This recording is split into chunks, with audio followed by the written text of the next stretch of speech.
You know that the GOP is bonkers. You've seen the sort of legislation they've been passing over the past couple of years, including effectively turning every busybody in Texas and other states into bounty hunters looking for anyone exercising their constitutional rights. And you might have thought maybe that's as bad as it can get. I mean, that is a legal dystopia effectively.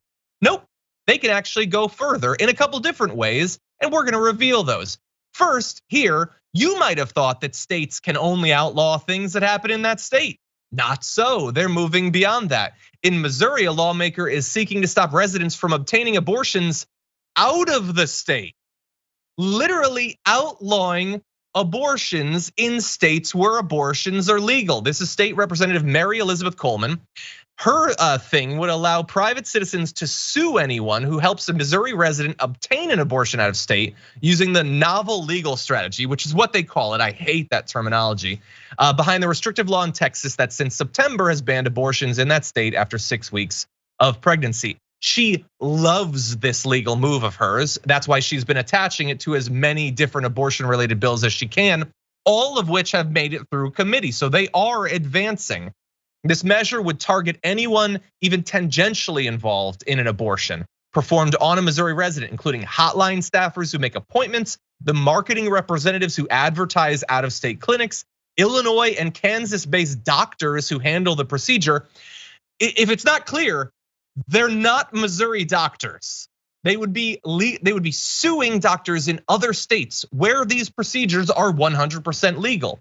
Her amendment would also make it illegal to manufacture, transport, possess, or distribute abortion pills in Missouri. That's the sort of thing we've seen in Texas as well. So this is taking, Jordan, the insane everyone gets to be dog the bounty hunter thing of Texas, and now saying, no, you should be following people out of state to sue the pants off them, financially incentivizing their insane xenophobic culture war.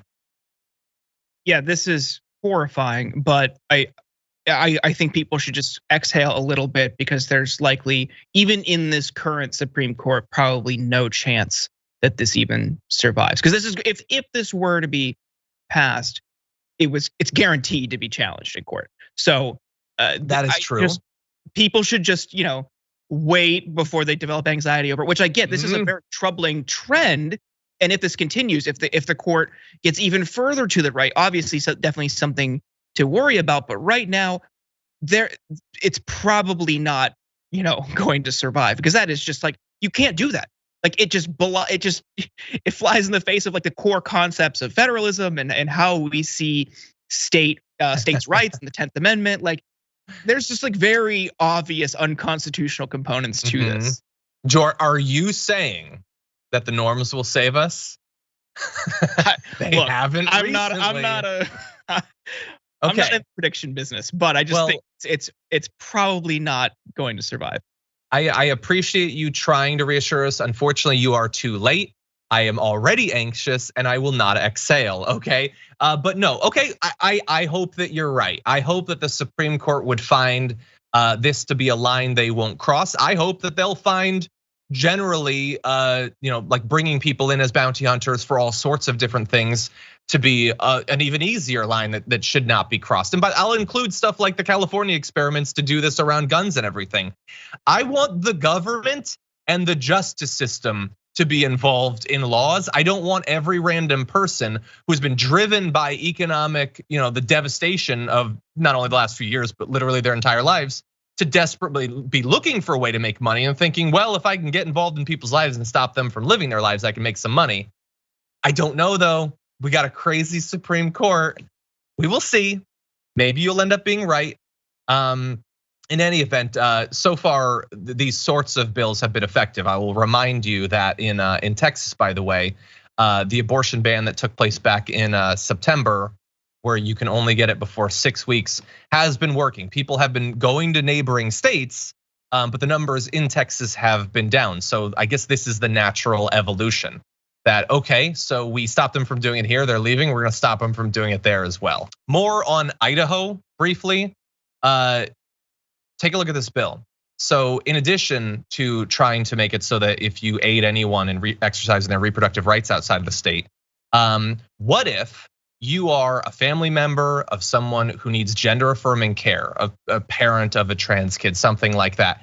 They want to put you in prison for life for helping someone to get the care that they need.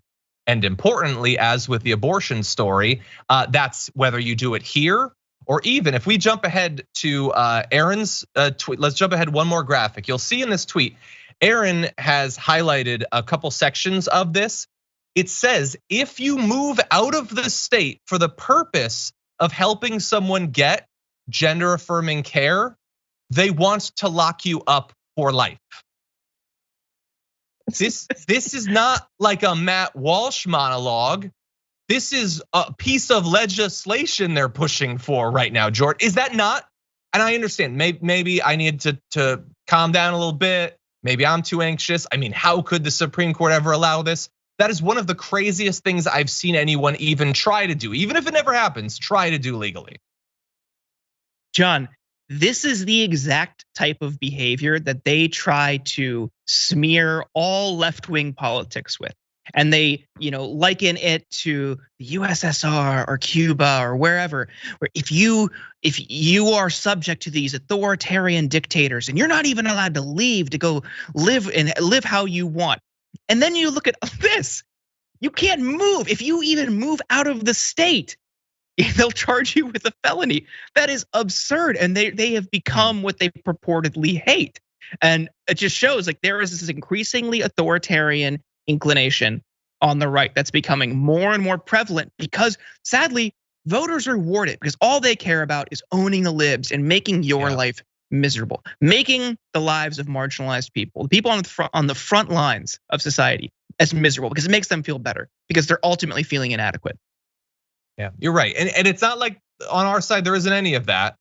Like, considering how little power we have sometimes, well, actually, we're gonna be mocking some people later on the show. It does feel good. It is not a replacement for substantive structural change, the actual fixing of issues. They use it to get their base to not care about those things, to not actually believe that a better world is possible. We need to make sure that we don't fall into that same trap. For more political news breakdowns, interviews, stories of activism, and me trying my hardest to care about the occasional big celebrity news story, subscribe to our YouTube channel at youtube.com/The Damage Report. And you can ring the bell wherever it is so you don't miss anything.